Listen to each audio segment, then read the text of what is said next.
आइए चर्चा की शुरुआत करते हैं। अजय आलोक जी हमारे साथ राष्ट्रीय प्रवक्ता भारतीय जनता पार्टी के जुड़े हैं, अभय दुबे जी प्रवक्ता कांग्रेस पार्टी के, अनुराग भदौरिया जी प्रवक्ता समाजवादी पार्टी के, आशुतोष जी राजनीतिक विश्लेषक के तौर पर जुड़े हैं और संगीत रागी जी हमारे साथ राजनीतिक विश्लेषक के तौर पर जुड़े हुए हैं। अजय आलोक जी, आपके साथ शुरुआत कर रही हूँ। देखिए, आखिरकार धर्मेंद्र प्रधान का इस्तीफा होना ही पड़ा। सवाल यह है, चर्चा कई लोग कर रहे हैं कि भाई पहले होना चाहिए था, ये हुआ जब आप झुके, अंत में झुके, तमाम बातें हैं, लेकिन मुझे लगता है ये छात्रों की सबसे बड़ी जीत है, क्योंकि उनको एक अकाउंटेबिलिटी चाहिए था। उनका गुस्सा इस बात से था कि एग्जाम लीक हो रहा है, री एग्जाम हो रहा है और उनकी मेहनत, उनकी जो सब कुछ है उसको नजरअंदाज किया जा रहा है। बच्चों की जान जा रही है, कोई परवाह नहीं कर रहा है।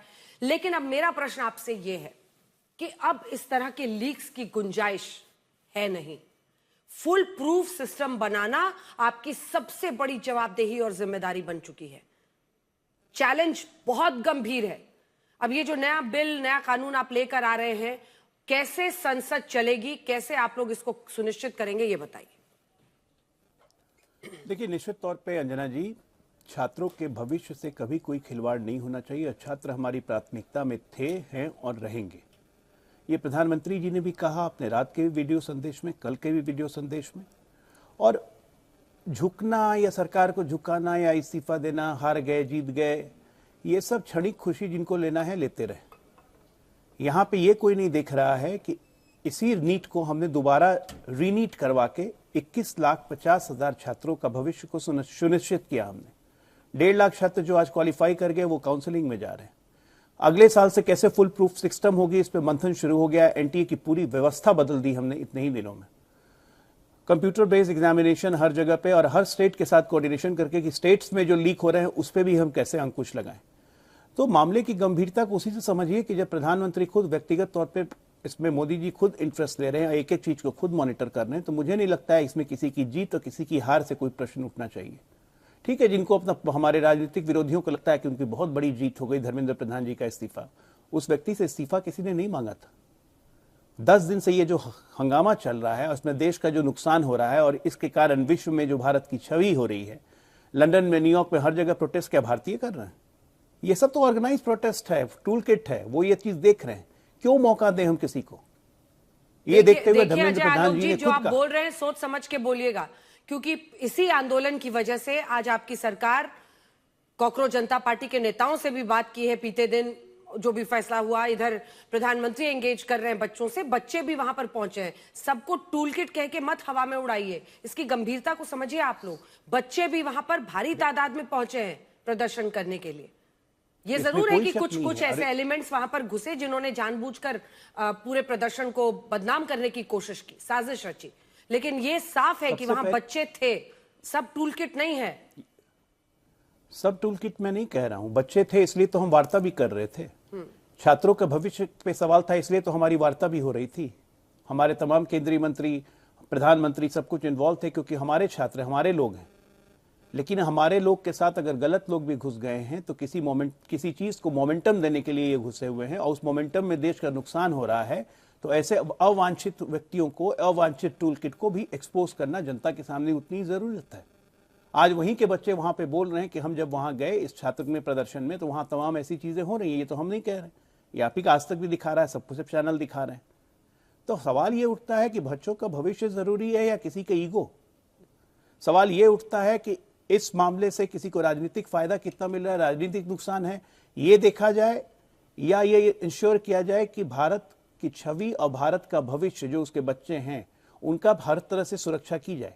सरकार की प्रायोरिटीज क्या होनी चाहिए? तो सरकार की पहली प्रायोरिटीज थी कि छात्रों को संतुष्ट करके ये आंदोलन वापस करके एक पूरे सिस्टम का समाधान निकाला जाए। जब आग लगती है तो सबसे पहले आग बुताने की जरूरत होती है। किन कारणों से आग लगा, क्या भविष्य में करें कि आग न लगे, ये सब बात की बात होती है। लेकिन पहले आग को कंट्रोल, जो कि मुझे लगता है कि हमने इफेक्टिवली तौर पे अब करना शुरू कर दिया है। और ये देश की जरूरत है। देश के तमाम युवा वर्ग, बुद्धिजीवी वर्ग, चाहे कोई वर्ग हो, सब यही चाहता था कि सरकार इसमें फ्लेक्सिबल रहे, सरकार सबसे बातचीत करे, सारे पक्षों को संतुष्ट करे। और सरकार की जिम्मेदारी भी है, भाई आप देश चला रहे हैं तो हमारी जिम्मेदारी को हम बेहतर तरीके से समझते हैं, उसी का निर्वहन कर रहे हैं। ठीक है, अब आप पर आते हैं अभय दुबे जी। देखिए, इस बार जिम्मेदारी आपकी भी होगी, क्योंकि अगर ये बिल लागू होना है, अगर बातचीत आगे बढ़नी है, तो अब मतलब समाधान पर भी नजर है आप लोगों की या नहीं है? या मतलब धर्मेंद्र प्रधान का इस्तीफा एंड गोल था और वो हो गया। अभय जी। नहीं नहीं, इस्तीफे जैसा शब्द मत प्रयुक्त कीजिए। हिंदुस्तान के करोड़ों जेनजी ने, करोड़ों छात्रों ने और यूनाइटेड विपक्ष ने आज धर्मेंद्र प्रधान को बर्खास्त कर दिया है। मंत्री प्रधान गए हैं, अब प्रधानमंत्री की बारी है। राहुल गांधी जी ने कहा कि अब प्रधानमंत्री अतीत हो गए हैं और हम किसी अतीत को, भारत के भविष्य को रोंदने नहीं देंगे। कितनी बड़ी कीमत चुकाई भारत के छात्रों ने इस इस्तीफे की। प्रधानमंत्री रात को 12 बजे आके कहते हैं हेलो फ्रेंड्स। कौन अपने दोस्तों को इतनी बर्बरता से मारता है?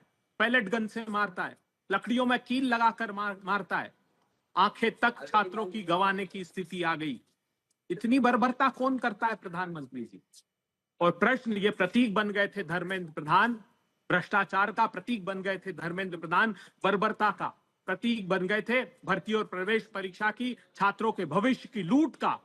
आज वो प्रतीक भारत के प्रजातंत्र ने उखाड़ कर फेंक दिया है। याद रखिएगा, कितने बड़े से बड़ा तानाशाह हो, इस लोकतंत्र में वो शक्ति है कि पूरी इच्छा शक्ति के साथ वो लड़ता है और उसे परास्त करता है। आज मील का पत्थर भारतवर्ष ने रखा है। जो 10-12 वर्ष से कुंठा थी छात्रों में, छात्रों को और किसाब बात कर रहे थे। मैं आज सुन रहा था भारतीय जनता पार्टी के लोगों को कि प्रधानमंत्री ने किसानों की भी सुनी, प्रधानमंत्री ने छात्रों की भी सुनी। 700 किसानों ने आत्महत्या की, वो कीमत किसानों ने चुकाई थी। उनको भी करनाल से दिल्ली तक बर्बरता से मारा गया, तब उनकी बात, क्योंकि दृढ़ता से अड़े रहे किसान और छात्र भी यूनाइटेड अपोजिशन के साथ।